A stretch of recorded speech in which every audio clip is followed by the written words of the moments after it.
Makabibili na rin ng tig 20 pesos kada kilong bigas sa mga taga-Alcantara, Romblon.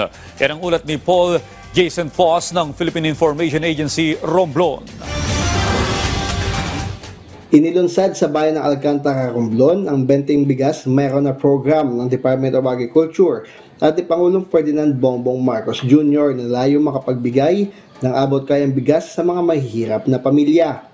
Katawan ng pamahalaang nasyonal sa implementasyon ang lokal na pamahalaan ng Alcantara at ang Lungon Camili Agrarian Reform Cooperative na nagsilbing daan upang marating ng programang lalawigan ng Romblon.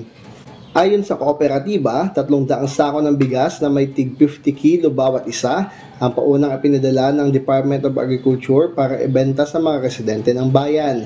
Ang Alcantara ang kauna-unahang bayan sa probinsya na nag-alok ng murang bigas mula sa pamahalaan.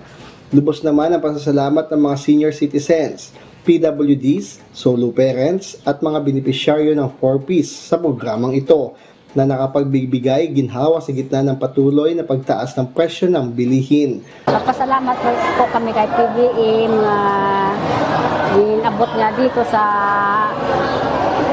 amin, sa Romblon. Maraming salamat po sa binigay niyo po ng biyaya.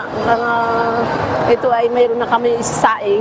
Malaking tulong to sa amin ng mga mahihirap. Kung kaya po, nagpapasalamat ako kay BBM.